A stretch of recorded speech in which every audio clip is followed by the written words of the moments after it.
Bienvenidas, bienvenidos a todos, todas y todes quienes se van conectando a la transmisión de Radio Popular La Revuelta. Hoy nos conectamos un día más, entonces un martes más, en este programa Librándonos. En esta ocasión, bueno, no está mi compañero Pepe, ahí inclaudicable colocutor en esta transmisión. Nos acompaña Denis y nos acompaña Gabriel. Bueno, ahí saludar también al J que está detrás de las cámaras.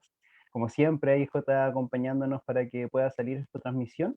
Nos convocamos entonces hoy día en la presentación de el libro Fútbol Rebelde y Popular, ¿cierto? Estas son reflexiones de un primer encuentro nacional de fútbol popular y rebelde. Este encuentro se generó el año pasado, el día 7 de mayo, ¿cierto? En plena pandemia, ahí nos señala el prólogo de este libro, y que fue una convocatoria que levantaron compañeros, compañeras desde Colombia. Desde Colombia, una organización que se llama La Pelota Rebelde. Y bueno, aquí está Gabriel entonces para que nos pueda contar un poco más acerca de cómo se gesta este libro, cuáles son las temáticas que aborda, y ahí vamos a ir conversando entonces con él, ¿cierto? Que tenías que llevar Él la dirección, pertenece a una organización de Ecuador, así que él ahí nos podrá estar contando de cómo ha sido levantar, digamos, estas dinámicas populares y rebeldes desde el fútbol. Nos acompaña también Denis, quien participó en la edición de este libro para que pudiera salir a la luz.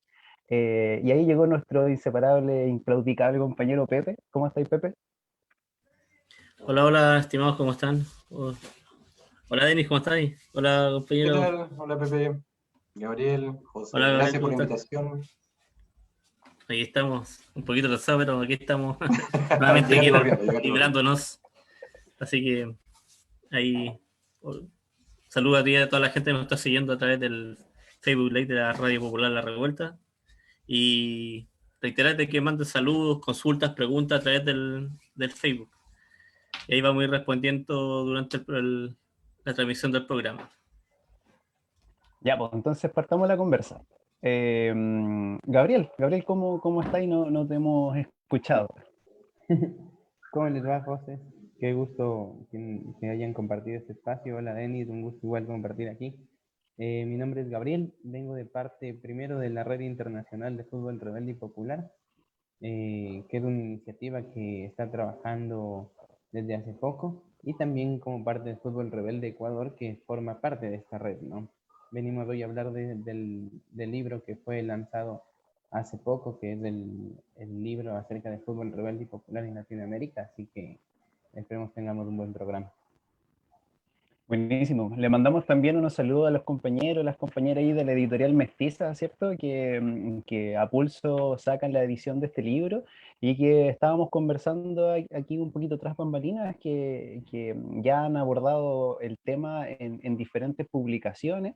Digamos que el principal antecedente de esta publicación que saca la editorial Mestiza es una publicación que hace en el 2019, que se llama Fútbol Anticapitalista, así que ahí los compañeros venían trabajando, digamos, ya y dándole vuelta a la temática, al parecer, desde hace ya tiempo. Entonces, para comenzar, digamos, la conversa, Gabriel, si nos pudieras comentar un poco acerca de tu experiencia organizativa de base, digamos, sabemos que tú eres de Ecuador, ¿cierto? Y que allá nos mencionaste el nombre de tu organización, Fútbol Rebelde, ¿cierto? Me parece. Efecto. Entonces, si nos pudieras comentar un poquito cómo se gesta esta organización, desde hace cuánto que vienen apiñadas ahí, y cómo construyen, digamos, organización desde el fútbol, po.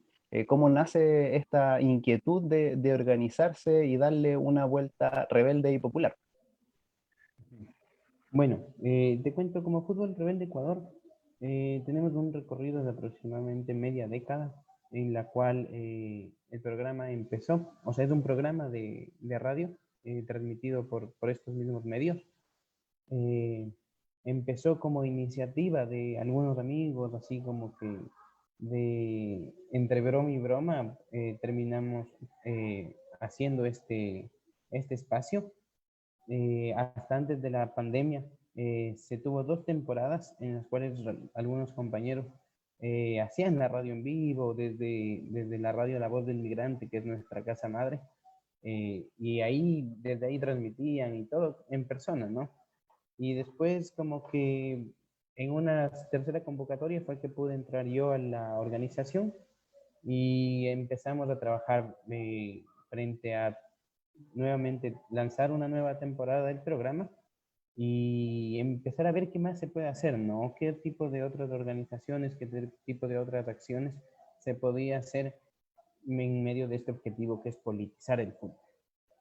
Que es creo que el tema central de la red, el tema central de los encuentros que han habido, el tema central así de nuestras intenciones como organización, ¿no? Que el fútbol se convierte en un espacio de reflexión acerca de la vida social y de empoderamiento de cierta ideología a través de la práctica del deporte, a través de pensar en los espacios de encuentro, los espacios que comparten hinchas, como espacios en los que se puede efectuar como que un aprendizaje, una reflexión acerca de lo que está pasando y las injusticias que tenemos en la vida, ¿no? En la vida social. Entonces, alrededor de eso, estábamos trabajando, yo tuve que viajar, es más, viajé para allá, para Chile, estuve como 3 meses en Chile y me desvinculé un poco por el viaje del proceso, pero me mantuve ahí escribiendo algunos artículos, estuve en esa marcha que hicieron, me parece que fue por enero, por febrero del año pasado, una marcha de todas las hinchadas, justo después del hincha de Colo-Colo que había sido asesinado por los pacos, y pude evidenciar, ¿no? Que de todas maneras, si bien había rivalidad entre las hinchadas del fútbol, algo muy folclórico, la gente se unió alrededor del fútbol para reclamar frente al Estado, ¿no? Frente a un Estado que llevaba como 30, 40 años de un trabajo así, si no es de ausencia, es un trabajo ahí, prácticamente criminal, ¿no? Entonces seguí escribiendo y seguía teniendo contacto con los compañeros y llegó la pandemia. Cuarentena, yo había cruzado justo a Argentina porque se me acabó el tiempo de turista allá en Chile. Pasó la pandemia y no sabíamos cómo seguir organizándonos, cómo seguir, de qué producir y demás. Y estos medios virtuales nos dieron la oportunidad de saltar a una nueva cancha, ¿no? Una cancha en la que capaz no sintamos disputar tanto, pero sí lleguemos a más gente. Y eso abrió nuestras posibilidades. Como Fútbol Rebelde nos hizo poder tener contacto con muchas otras organizaciones a lo largo no solo del Ecuador, sino principalmente de Sudamérica. Empezamos a comunicarnos con la gente de la Pelota Rebelde, con la misma gente de la editorial Mestiza, entonces empezó a haber ese contacto por las obligaciones que nos dio la pandemia, ¿no? De tener que emplear este medio virtual para comunicarnos. Y como programa lo que hemos venido haciendo es intentar dar espacio, intentar dar voz a quienes no tienen voz a través de otros medios, principalmente fútbol femenino, organizaciones de hinchadas, o a gente desde la academia pensando al fútbol y obviamente gente de otras organizaciones. Hemos tenido encuentros con gente de Chile, con gente de Argentina, con gente de Colombia, con gente de México. Y cada semana vienen, así como ahora yo les estoy visitando a ustedes, vienen y nos visitan y discutimos de los temas que estamos trabajando así. Ese es el trabajo que como Fútbol Rebelde hemos venido haciendo. Vale, muchas gracias, Gabriel. Entonces, ¿cómo es el proceso en el que ustedes se vinculan con esta red internacional? ¿Son parte, digamos, de la gestación? ¿Ya venían trabajando desde antes esta red internacional? Porque me parece que esta publicación responde a un primer encuentro, ¿cierto? Ujú. Sí, efectivamente. Lo que pasa es que, como con toda organización, empezamos a delegar ciertos enviados y demás, y llegó Andresito, que es un compañero del Fútbol Rebelde, fue el que empezó a establecer contacto. con La Pelota Rebelde en primera instancia y con la editorial mestiza ahí del compa Pato, que fueron quienes ya habían tenido una experiencia previa con este tema del primer libro del fútbol anticapitalista. Entonces, alrededor de eso, nos contó Andresito que había este proyecto que se iba a formar justo en mayo del año anterior, este conversatorio, y él fue en representación de nosotros como Fútbol Rebelde. Y después nos quedamos hechos los contactos. Después, como Fútbol Rebelde, lo tuvimos a Pato en el programa, a la gente de La Pelota Rebelde en el programa, y a mucha gente que se unió en ese momento al proceso de lo que ahora es la Red Internacional de Fútbol Rebelde y Popular. Como tú pudiste haber visto, al principio era gente de Chile y de Colombia, principalmente de Chile, que habían muchos procesos interesantes, y luego terminamos teniendo en el primer encuentro internacional gente incluso de España que tiene sus propias encuentros con el capitalismo, ¿no? Sus propias luchas con el capitalismo, y a partir de esas experiencias también fue que fuimos aunando procesos, encontrando semejanzas, encontrando diferencias para entender que toda esta corriente de fútbol crítico, de un fútbol anticapitalista, de un fútbol rebelde y popular, es algo mundial que pasa, pero que estamos intentando comunicarnos. Vale, Gabriel.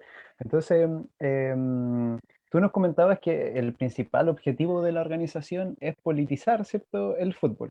Entonces, ustedes ahí en su experiencia que nos contabas y que llevan media década, dijiste, ¿cierto? Sí, como desde 2016, por ahí que se trabaja el programa. Vale.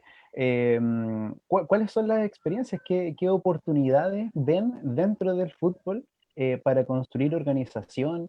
Y también preguntarte por qué, digamos, ustedes promueven esta organización versus, estoy pensando, digamos, yo soy re ajeno a la pelota, como le decía recién a los compas, entonces como que van por intuición más o menos lo que te pregunto, po. ¿Por qué deciden construir un espacio de organización, digamos, no sé si paralelo o al menos diferente a lo que uno está acostumbrado a ver, digamos, como espacios de encuentro desde la pelota, que son las hinchadas, pues, ¿cierto? Básicamente. Entonces, ¿cómo se ubican ahí en ese contexto ustedes? Bueno, digamos, ahí dentro del Fútbol Rebelde Ecuador, la mayor parte nos conocimos en la universidad, en las facultades de humanidades de la universidad, y compartimos un poco esa visión crítica social, ¿no? Entonces, alrededor de eso fue que dijimos, intentemos visibilizar todos esos procesos para así comunicar de diferente manera. Y empezamos a discutir cosas o apuntar cosas, a denunciar principalmente los manejos muy como que empresariales que se tiene, y que luego terminan con crisis de los clubes, como yo creo que se puede ver en Chile fácilmente, ¿no? Que instituciones grandes como Colo-Colo, como la Universidad de Chile, hayan tenido problemas deportivos producto de ya una larga data de manejo como sociedad anónima, ¿no? Entonces, lo que nos permitió darnos cuenta de este proceso es que, por ejemplo, los compañeros de La Pelota Rebelde en Colombia tienen una escuela de fútbol popular. Ellos se empoderan del territorio, se empoderan del barrio a través de estas clases de fútbol, y aparte también tienen un programa de radio por aquí, por internet. Los compañeros, las compañeras, por ejemplo, hay gente de Bolivia, la gente stronguista, tienen una iniciativa de una biblioteca móvil, y también llevan películas y libros acerca del fútbol alrededor con una van llevando como de barrio en barrio, ¿no? Entonces, ahí también vemos que existe otra articulación. O podemos ver con gente de aquí, de Argentina, como por ejemplo los compas de la NUD antifascista, que están organizados principalmente a través del ejercicio de la memoria histórica. Como aquí en el Cono Sur las dictaduras fueron así mucho más crueles y mucho más sádicas que, por ejemplo, en Colombia o en Ecuador. ese ejercicio de memoria histórica me parece muy importante, ¿no? Y es un ejercicio que también se lo hace en Chile, que está ahí vivo como tal en el Estadio Nacional, si no me equivoco, ¿verdad? Que un pueblo sin memoria está condenado a repetirlo, ¿no? O sea, vamos viendo en estos encuentros internacionales, en el establecimiento de esta red, que primero, el capitalismo nos afecta de diferente manera a distintos países. Y en ese ámbito, en esa afectación de diferente manera, salen diferentes reacciones de parte de nosotros como organizaciones para intentar, no sé si recuperar o no perder tanto espacio, tanto poder frente al fútbol, ¿no? Frente a nosotros como hinchas, como gente que gusta del fútbol. Y respondiendo a tu primera pregunta, va por ahí, ¿no? Somos gente que nos gusta este deporte, que nos gusta jugarlo, que nos gusta verlo, que nos gusta mirar las competencias internacionales, pero al mismo tiempo nos molesta, ¿no? Nos molesta que sea tan capitalizado, tan mercantilizado, que los sueldos de los jugadores sean tan inflados, que los manejos de los derechos de televisión sean tan corruptos. Y frente a esa posición que uno tiene de incomodidad frente al gusto que tiene, es o dejar de tener el gusto, como es, o sea, entrar en la cultura de la cancelación, o empezar a organizar lo que está a la mano de uno, ¿no? Porque nosotros como Fútbol Rebelde Ecuador, por ejemplo, tenemos el programa. Creo que se ha organizado un campeonato y no se ha profundizado mucho más.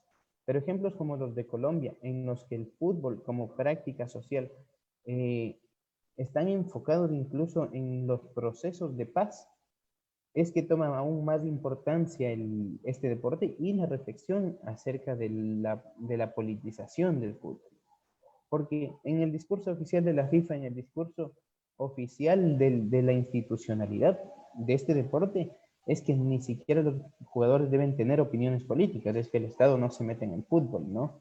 Entonces, esa siendo uno de los primeros principios del fútbol capitalista, es una de las primeras cosas contra las que nosotros proponemos hacer una crítica. Entonces, cuando proponemos hacer esta crítica, cuando nos vamos encontrando, incluso por estos medios, por Facebook, te recomienda, si te gusta esta página, quizás te gusten otras, quizás te gusten otras, y así como que uno mismo va construyendo sus intereses y luego ve que todos esos intereses se van confluyendo, ¿no? Porque formamos parte del mismo sistema. El mismo sistema es el que nos oprime a todos nosotros en diferente grado, dependiendo de qué lado del mundo estemos, pero nos sentimos identificados y hermanados en la lucha. Entonces, por eso me parece también fácil o que sea lógico que se vayan construyendo estas redes.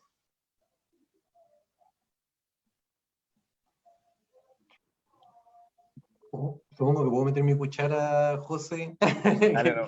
Sí, dale, No, lo que no. pasa es que Juegue, Denis, juegue. escuchando a Gabriel, claro, uno de los temas que son muy interesantes tiene que ver con esta recuperación del rol social del fútbol, que precisamente con la mercantilización se va perdiendo cada vez más. O sea, la desvinculación del hincha, no como miembro de un club deportivo y social, sino que como consumidor de fútbol. Entonces, un poco entiendo que también lo que une, digamos, a todas estas agrupaciones que participan del encuentro y que es lo que aparece en el libro, tiene que ver con esa visión también. No sé, Gabriel, si ahí me tira un centro con eso. Sí, o sea, el libro viene siendo producto de entender que todos estamos en la misma visión, ¿no? Uh-huh. Que todos prácticamente compartimos el mismo interés, porque el fútbol nos ha sido desposeído de nosotros como pueblo. Y creo que ese es como que el iniciador, el germen de todo este proceso. Uh-huh.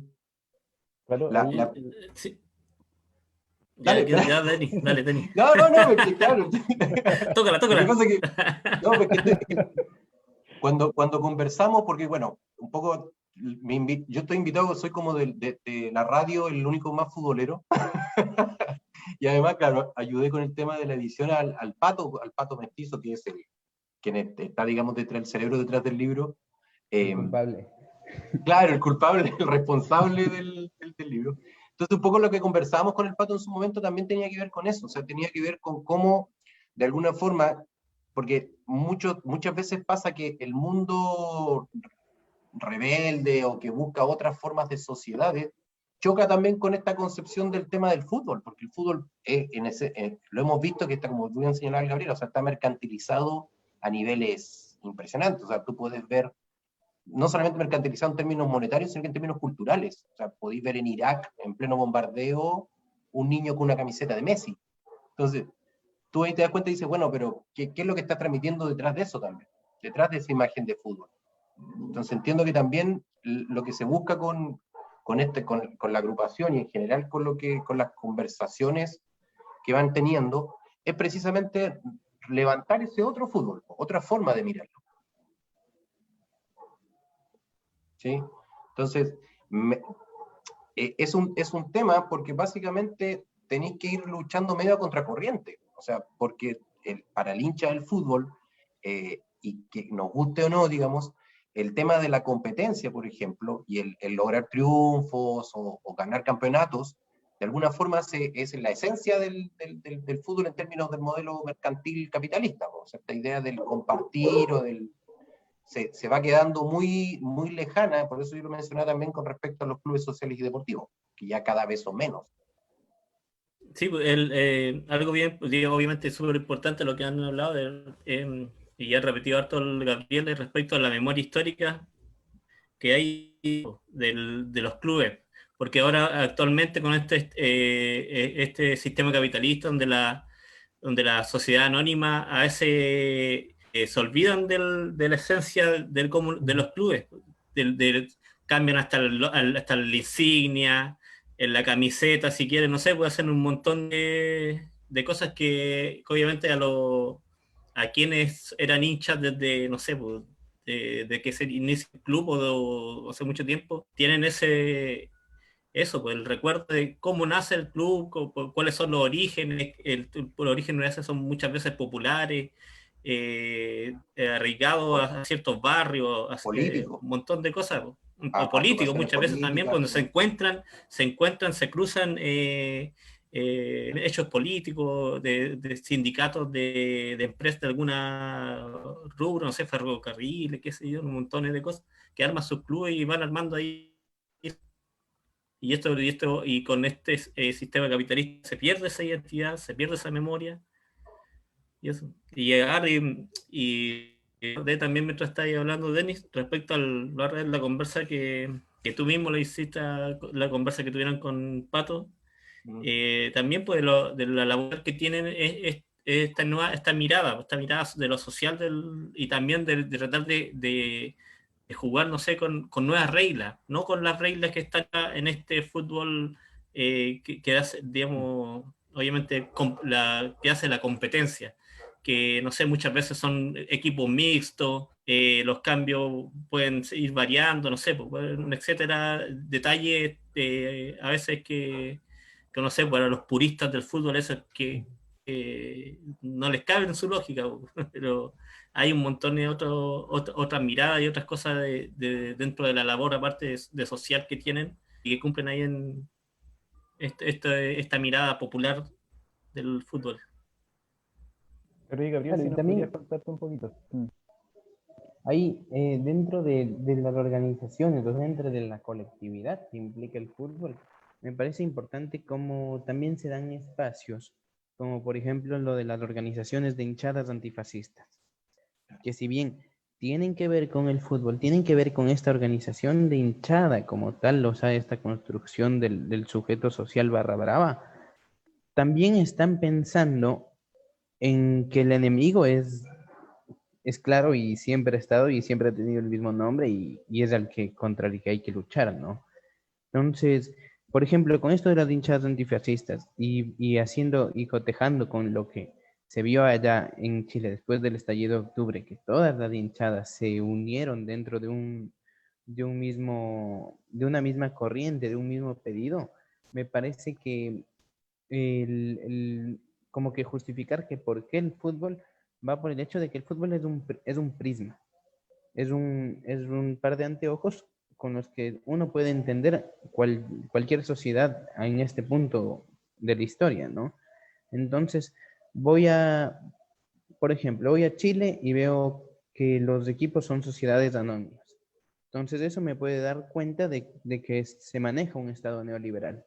O voy a Bolivia y se nota que quizás algunos equipos todavía no llegan ni a manejarse como empresas, todavía son parte de los socios. Entonces habla de un Estado quizás un poco menos neoliberal, un Estado pensado de manera diferente y así con distintos ejemplos, ¿no? Y ahí yo le estaba echando una miradita al libro y claro, básicamente un poco la diversidad territoriales te dicta también un poco lo que señalas tú, o sea, las diversas formas de cómo te vas enfrentando al fútbol y cómo la mercantilización, que estamos hablando en principio, van adentrándose de distintas formas. O sea, en ese sentido Chile es un país pionero en Latinoamérica. Claro, que seamos pioneros no significa que esté bueno. Pionero, digamos, en ingreso de capitales privados, por ejemplo.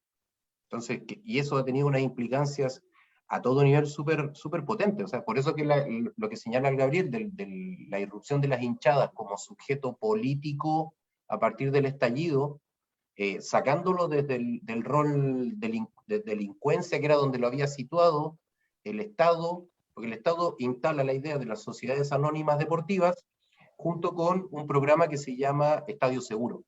Entonces, la idea del Estadio Seguro busca Con carnet y precisamente, todo. exactamente, entonces la figura esta del barra brava, visualizado como el delincuente, el lumpen, la idea de erradicarlo para convertir al espectador del fútbol en un consumidor.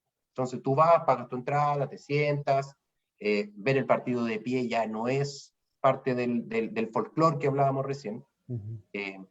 y al mismo tiempo vas sacando esta figura del hincha, digamos, que forma parte del club, que incluso a nivel de socio, pues ya ni siquiera en Chile se habla de socio. No existe la figura de que tú puedes ser parte del club como socio, y si eres socio es más una cosa simbólica, no tenés ningún grado de injerencia en las decisiones que tiene el club, porque el club ya no le pertenece a los hinchas, ni a la directiva, le pertenece a un grupo de inversión. Uh-huh. O sea, con Pero todo lo que eso implica. ahí a partir de la revuelta, al menos en la experiencia chilena, como toda la hegemonía que sufre rupturas en diversas aristas, también hay una ruptura con ese sentir, ¿cierto? Claro. Hay un hito, no me recuerdo en qué momento específicamente, pero salen las hinchadas unificadas y ahí tiran la consigna de que habían perdido demasiado tiempo como peleando entre nosotros, el enemigo es otro, ¿cierto? Entonces ahí como que habla y refrenda toda la potencia para generar un sujeto político diferente o una herramienta de transformación verdadera que se puede hacer a través del fútbol, por cierto. Me quedó algo dando vuelta así de lo que preguntaba el Pepe recién, porque si bien, claro, podemos entender todas estas cuestiones, siento, respecto de la empresa, digamos, que se transforma el fútbol finalmente, que se impone sobre él como modelo, también el fútbol de por sí, digamos, está asociado a la masculinidad, está asociado a diferentes tensiones internas que se generan entre quienes pertenecen y viven, digamos, en este ambiente pelotero.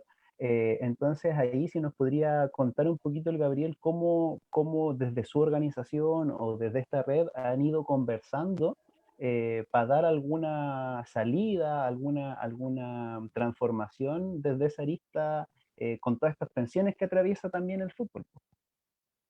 Y bueno, ese siempre creo como que para nosotros hombres, en este punto de la historia, el tema de género es muy complejo, ¿no? Porque no me imagino ninguna organización que diga que nosotros como organización hemos sido deconstruidos, estamos totalmente de acuerdo con el feminismo, además, porque eso solo sería discursivo, ¿no? El proceso es muy difícil, porque por un lado, como antecedente, por ejemplo, yo hice mi tesis de grado acerca del fútbol y la construcción de masculinidades ahí dentro del país. Entonces lo que se ve es que hay un modelo de hombre, ¿no? Un modelo de cómo es un hombre y calza perfecto dentro del modelo exitoso, del héroe del fútbol, ¿no? Entonces, tiene que ser violento cuando en ciertas ocasiones, tiene que ser competitivo, tiene que ser brusco. Y eso también como que por el lado bueno, ¿no? O tiene que ser proveedor de su familia. Entonces hay una serie de mensajes en el imaginario colectivo que apuntan a que el futbolista va siendo modelo en ciertas cosas, ¿no? Buenas y malas. Y más malas que muchas veces que buenas, como que es un primer modelo de alguien que se queda sin conciencia de clase, así muy rápidamente, ¿no? Que se olvida de dónde vino un poco después de empezar a recibir unos sueldos cuantiosos, ¿no? Y segundo, también, por ejemplo, en Ecuador pasó, y yo creía que no era tan recurrente en otros países, pero ya cuando uno viaja y visita se da cuenta de que en todos lados es la misma nota, eh, la cuestión de padres ausentes, ¿no? De la cantidad de hijos regados que tienen los futbolistas. Y uno dice, bueno, capaz son los futbolistas que tienen plata. Y no es así, ¿no? El fútbol, los futbolistas son así porque son un reflejo de una sociedad en la que ese comportamiento está normalizado en los hombres. Entonces, por ahí debe ir la crítica, ¿no? Como, o también el fútbol es violento, las hinchadas son violentas, no es porque el fútbol sea lo violento, ¿no? Sino porque está dando cuenta que en una o X sociedad haya sido la violencia el modo en la que el Estado está presente, por ejemplo. Entonces, mientras más violento haya sido el Estado presente, ya sea con la dictadura, ya sea con la represión policial en la misma democracia, vamos a ver que las hinchadas también van a comportarse violentos y a construirse no solo entre ellos como enemigos, sino a la misma policía como enemiga, ¿no? Y creo que eso es lo que pasa, ¿no? El fútbol nos da la posibilidad de ver qué tan desposeída están muchas veces las poblaciones más desposeídas. Porque dentro de esto que tú mismo dices, que el fútbol es un modelo a seguir, como que proyecta modelos a seguir, está esta historia muy típica de quien defiende el capitalismo. Ah, pero si tú te esfuerzas y tú tienes como que te esfuerzas al máximo, vas a poder conseguir el éxito. Y la misma historia se intenta reproducir en el fútbol. Entonces, si tú entrenas todos los días, algún rato puedes llegar a ser Messi, no sé, Sánchez o quien sea, ¿no? Y la realidad es que no es así. La realidad es que de los 3.000 niños, por ejemplo, de una generación que están intentando entrar a los equipos de fútbol, pueden entrar unos 100. Entonces, estas historias, estos imaginarios de superación o estos como que representaciones del éxito son como de humo. Y por ahí fue que creemos nosotros que, como te digo, nuestra posición histórica frente al tema de género es muy difícil, porque creo que como todo cuando es la negación, luego la aceptación, luego el proceso más de, no sé, luto y demás, eso a nivel personal, creo que a nivel histórico también se da. Entonces, nosotros nos encontramos con suerte a finales de los procesos de negación. Y quizás con estos intentos estamos intentando, o sea, pensar una aceptación, aceptar el problema como tal, aceptarnos a nosotros hombres como muchas veces que hayamos violentado anteriormente a compañeras, dándonos cuenta y sin darnos cuenta de que eso estaba mal, ¿no? Porque lo importante de lo que me parece, lo importante de la lucha feminista y de género es que los éxitos en cuanto a la visibilización de los problemas es que se han vuelto mucho más comunes, ¿no? Se han vuelto un tema más recurrente en los medios, más recurrente en las conversaciones de a pie y creo que por ahí están, ¿no? O sea, hacer de nuestro medio un espacio en el cual nosotros pongamos en debate temas que son incómodos para muchas personas.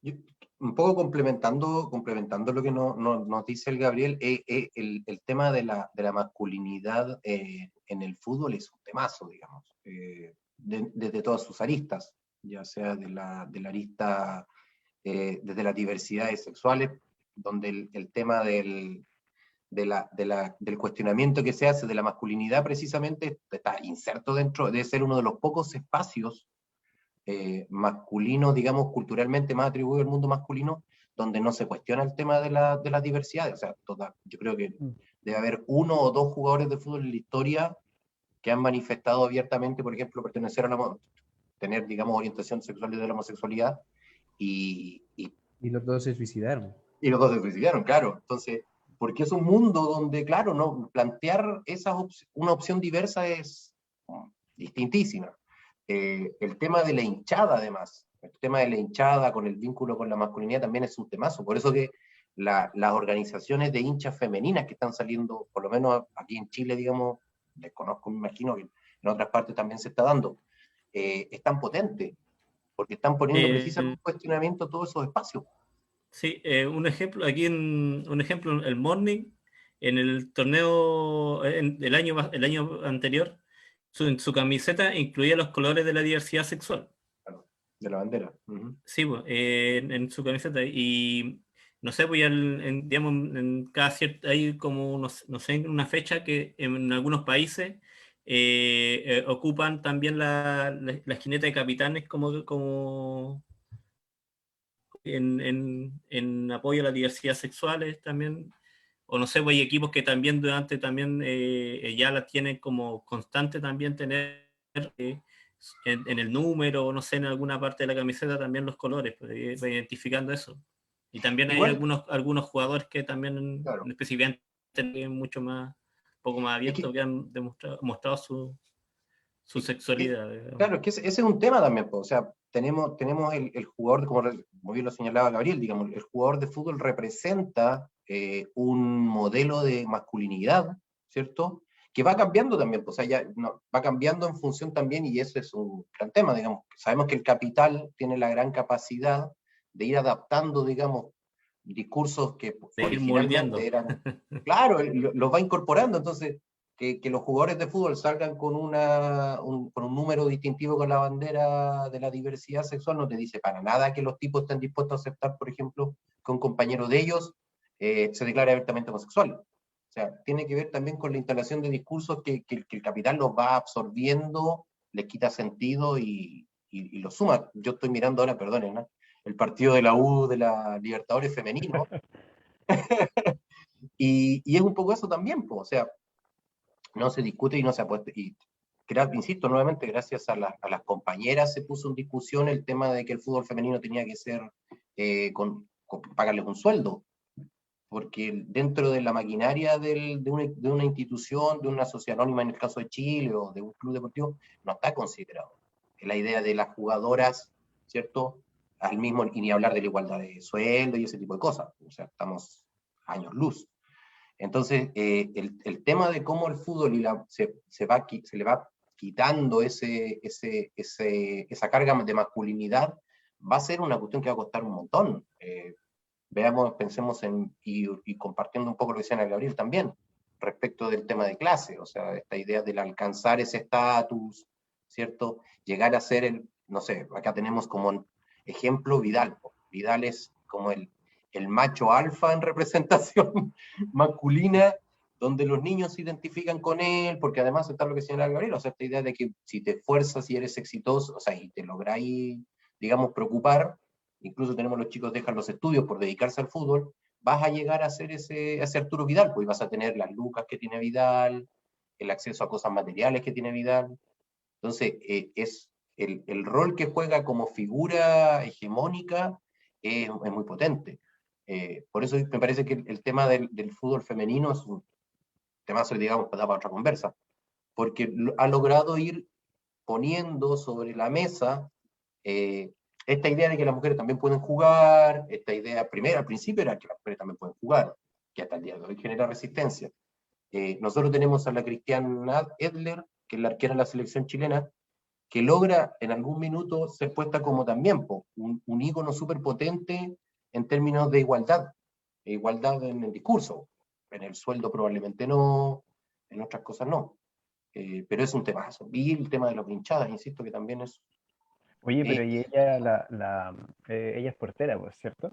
Sí. Me parece que en algún momento incluso le hace campaña a Piñera, me parece.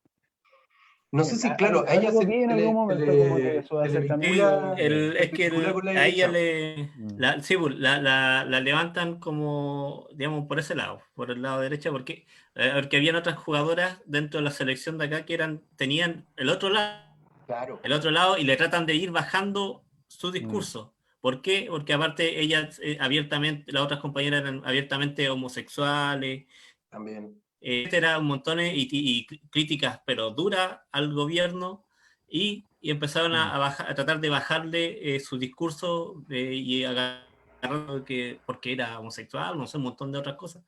Y es así, pues, pero ella se mantuvo firme y se mantiene ahí con un discurso en contra del gobierno y digamos siempre con la lucha también por la igualdad dentro de los sueldos dentro del fútbol femenino que han... La Carla Guerrero dentro de la selección chilena es precisamente quien levantó la voz un poco sobre esta idea de que hay otras diversidades sexuales, sobre los derechos de las jugadoras, digamos, para derechos en términos de igualdad, desde el sueldo hasta el trato y los viajes.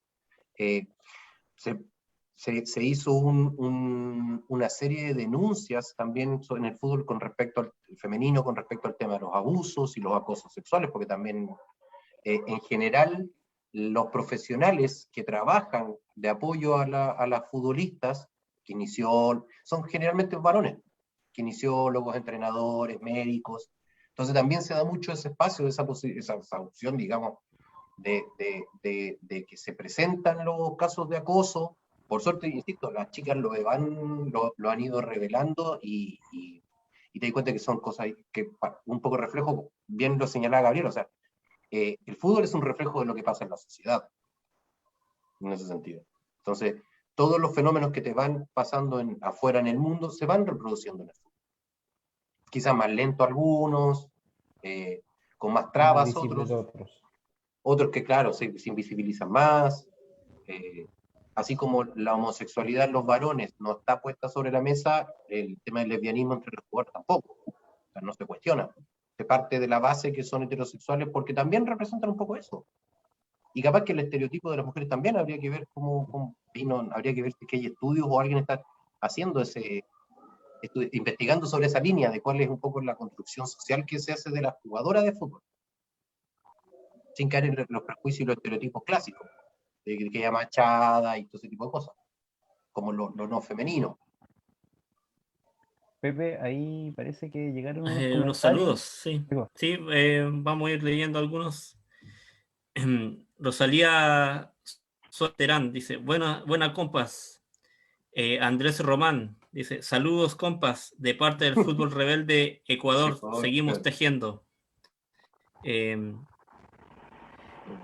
Pato Mestizo CF, aguante compas, agradecido para José, para mi hermanito querido Denis y para nuestro compañero de red Gabriel.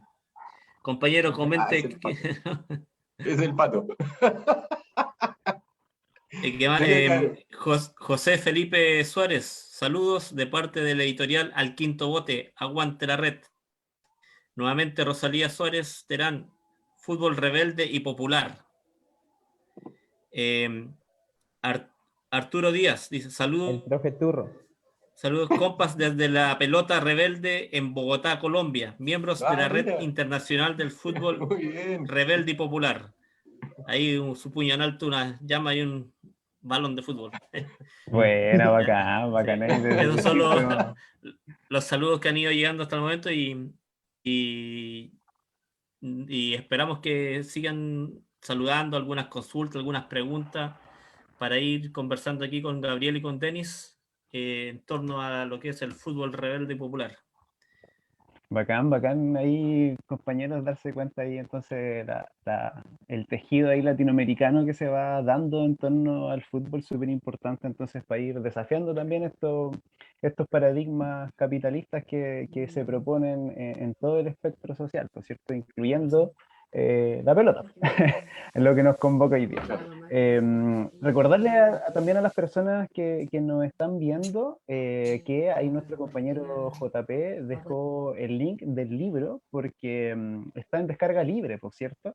Entonces, entonces ahí quienes deseen revisar, conocer un poquito más a fondo cuáles fueron las reflexiones de este primer encuentro internacional, pueden entonces ahí entrar a picar y a leer.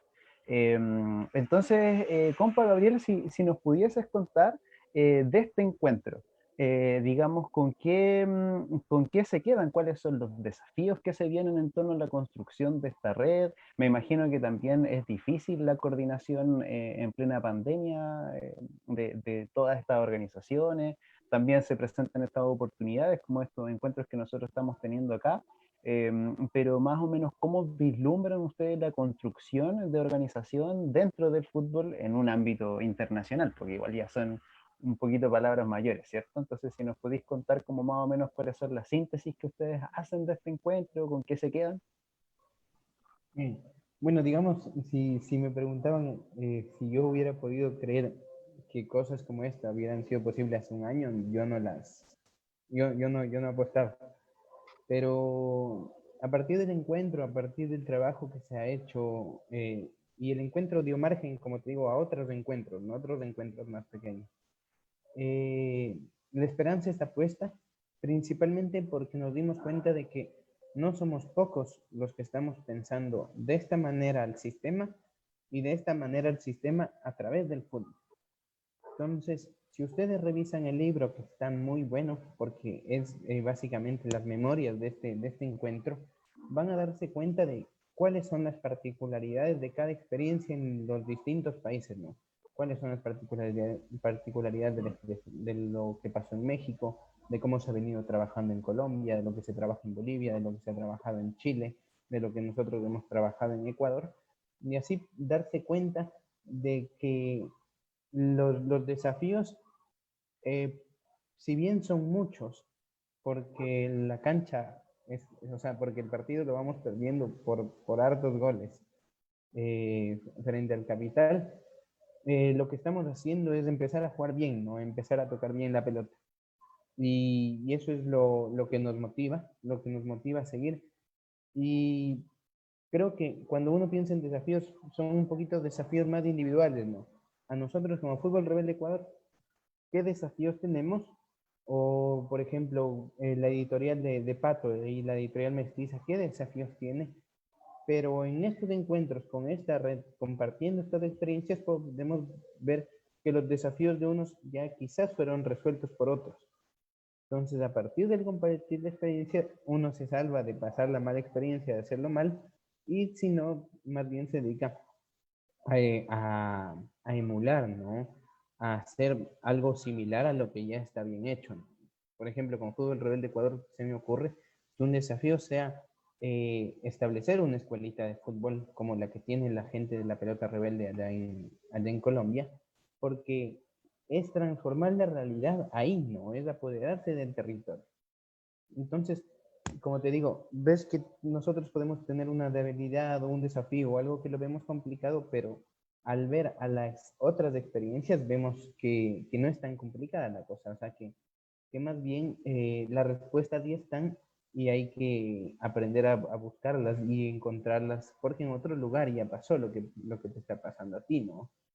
Como, por ejemplo, se me ocurre, ¿cómo podemos evitar en países como Ecuador o en países, se me ocurre como Bolivia, que la irrupción del modelo de sociedad anónima como controlador del fútbol siga dándose con el peso que se dio en México o que se dio en Chile?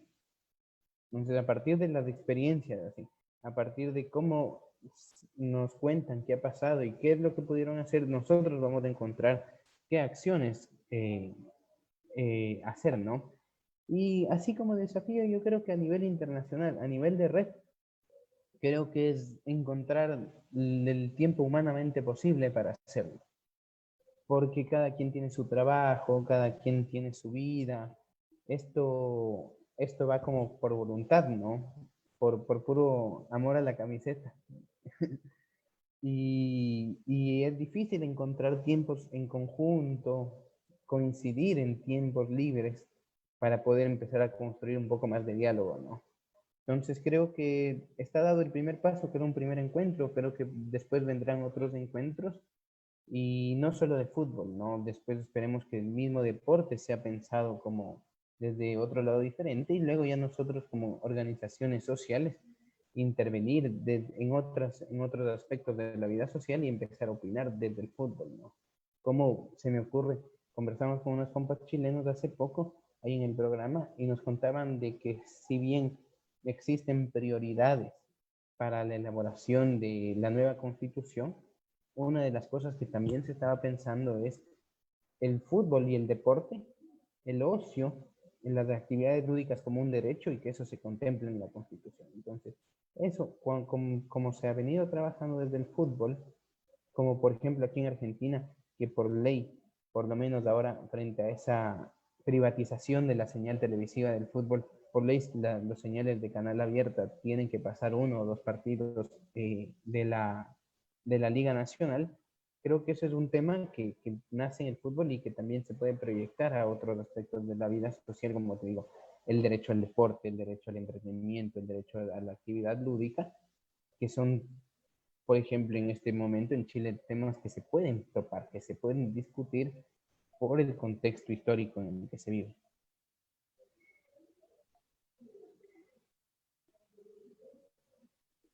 Vale, compa, entonces, muchas gracias. Ya nos estamos acercando a casi la horita de programa, entonces yo creo que ya vamos a ir cerrando este capítulo de Librándonos. Aquí nos acompañó el compañero Gabriel, ¿cierto? De Fútbol Rebelde y Popular. Ahí algunas palabras o últimas conversas al cierre. Denis. Yo me voy a robar, ya que estamos hablando de libros y fútbol, voy a hacer publicidad a un montón de libros que fui a buscar. Porque en Dale, general dale. te podía encontrar, de libros de fútbol hay montones, digamos, ni que los vamos a decir, pero que tengan una mirada distinta es interesante. Entonces, y como recomendaciones, el primero es, aquí lo van a ver al revés, así que, espérenme, déjenme, vamos a hacer un ejercicio de sacar el chat, filtro, fondo para que se pueda ver. Tenéis que cambiar de estudio. Tengo que cambiarme de estudio, nos Tiene vamos que a salir cambiar de bodoque. estudio. Sí. Está Bueno. el Futbología, que yo les hablaba de un sociólogo argentino, Pablo Alabarces, Fútbol, Identidad y Violencia, perdón, Fútbol, Identidad y Violencia en América Latina, editado por Mestiza también, que está buenísimo a propósito de lo que hablábamos recién, porque él se ha dedicado en Argentina, se ha dedicado a estudiar sobre la figura de los hinchas y todos estos vínculos, digamos, y el concepto de identidad, que es a propósito de lo que hablábamos recién, o sea, como bien señalaba Gabriel, frente al avance de la derecha y las dictaduras, digamos, durante los años 70 y 80, surgen en los 90 esta imagen del hincha como un espacio de identidad, de construcción de identidad, y vinculado también con el tema de clase. Ese es uno. Fútbol y Anarquismo, que también lo tiene Editorial Mestiza, yo lo compré a otro compa que lo editan acá en Chile también, que un poco lo que cuenta es precisamente lo que hablaba el Pepe antes, por los orígenes de los clubes, y que muchos de esos clubes tienen orígenes anarquistas. Pues, a propósito que el compañero Gabriel está en Argentina, Chacarita Junior, Argentino, son equipos que tienen un origen anarco, ¿ya? Y que muchas veces, como bien hablamos a propósito del tema de la memoria, se va olvidando eso y los nuevos hinchas por ahí desconocen, y las nuevas directivas olvidan esos orígenes. Aquí en Chile tenemos el Arturo Fernández Vial, por ejemplo, que está en Conce, ¿ya? Entonces también creo que es interesante, aparece el San Pauli, que tampoco lo mencionamos, que el San Pauli rompe un poco, siendo un equipo alemán y de la hegemonía capitalista, le da una vuelta porque ellos tienen absolutamente incorporado como parte de sus bases el tema de, por ejemplo, la diversidad de género. ¿Ya? Dos más. Este, que no lo mencionamos, pero que es un temazo. Este es un trabajo, un ensayo que hizo Juan Pablo Meneses sobre niños futbolistas. Él hizo el ejercicio de comprar el pase de un niño en Valparaíso. de un niño de un cerro, futbolista. Él compró el pase, digamos, del niño y lo empezó a mover y empezó a consultar cómo funcionaba el tema. Y se da cuenta, aquí está el tema adultocentrismo, digamos, y a propósito el capitalismo metido, pero así hasta las bases, y que ya están enganchando. El caso Messi es un caso súper paradigmático, digamos. Pero ese también, claro, es Messi, que es el mejor jugador del mundo y toda esa vaina, como que nadie lo discute. Pero pasa mucho de niños que son sacados desde sus casas de muy pequeños, donde las familias ven al niño como un potencial sostener de la familia, y eso es un temazo también. Sí, pues, de las Y canteras. las canteras. Y este lo recomiendo para todo el que le guste el fútbol. Si bien este es un libro argentino, Dante Panzeri es un periodista argentino que escribió durante los años 60, 70 sobre el fútbol. Se llama Fútbol Dinámico de lo Impensado. Y él habla precisamente, anticipó en los años 60 ya de lo que iba a venir en lo que es el fútbol de hoy en día.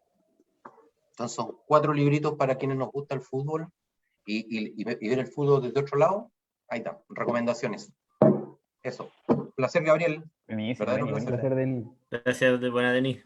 Buenísimo, ahí sí, pues siempre faltando, digamos, suministros o insumos ahí para pensar, ¿cierto? Desde una mirada crítica, las hegemonías que nos dominan en todos los aspectos.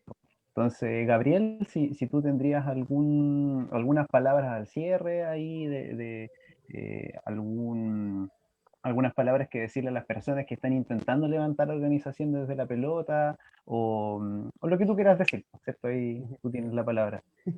Vale. Sí, para empezar, yo quiero agradecerles por el espacio, tanto en nombre mío personal como en nombre de estas organizaciones de las que formo parte y estoy en representación de ahora, porque me parece que es importante, o sea, que sigamos multiplicando los espacios, multiplicando los tiempos de discusión, multiplicando los escenarios en los cuales debatimos los temas que son importantes para todos nosotros, ¿no? Agradecer ahí a todos los colectivos que fueron parte de este libro, Grada Roja en México, La Pelota Rebelde, Fútbol Rebelde. Gabriel. Disculpa. No, estaba hablando, Carlos. Como le digo, la Pelota Rebelde en Colombia, Fútbol Rebelde Ecuador, la Editorial Mestiza, la gente de Luchín de Barrancas allá en Chile, la gente, ahí no me acuerdo del equipo español del compa Pirri, que también fue parte del proceso. Y perdón. Wander del Pueblo, pertenece a Wander del Pueblo y Club Deportivo Popular de Palencia. De Palencia. Entonces, saludar a toda esa gente, a la gente que se está intentando organizar a través del fútbol o alrededor del fútbol, ya sea cualquier el tema, que lo haga, ¿sí? Porque eso es el primer paso que tenemos que dar frente al sistema y frente a la historia, ¿no? Organizarnos. O sea, empezar con nuestros pares a compartir ideas, a ver en qué coincidimos. Si coincidimos en que necesitamos hacer el fútbol rebelde, hagamos el fútbol rebelde. Si tenemos un equipo de bicicletas y salimos a ciclar mucho, hagamos la bicicleta rebelde. O sea, politicemos tanto los espacios para estar pendientes, ¿no? Para estar claros que en ningún momento nos puedan agarrar así mal parados. Y eso. Agradecerles nuevamente por el espacio. Un saludo a todos. Ahí un saludo a esa linda región de La Serena. Y eso sería. Muchas gracias. Vale, Gabriel, muchas gracias. Un abrazo, Gabriel. Placer. También Muchas gracias, Gabriel. le Un mandamos, abrazo a ustedes. Gracias a ustedes. le mandamos saludos a todos, a todas y a todos quienes nos acompañaron hoy día. También le mandamos saludos ahí a los compas de la Editorial Mestiza, ¿cierto? Ahí que hicieron posible este contacto. Compas que están ahí al pie del cañón editando libros por la memoria histórica de un territorio usurpado, saqueado y asediado por los estados de Chile y Argentina. Esa es el epígrafe ahí que utilizan los compas de la Editorial Mestiza, así que todo el aguante, darle gracias ahí por el contacto. Y nada, pues Gabriel, ya nos estamos despidiendo, gracias al Pepe, Denis que nos acompañó también ahí dando todo el soporte pelotero, y al JP también, porque está ahí detrás de las cámaras. De las perillas. Control más. De las perillas, controles. Sí, que permite Aguante, que esta transmisión JP. salga. Sí, hay que ponerle un nombre a Doc que también al JP.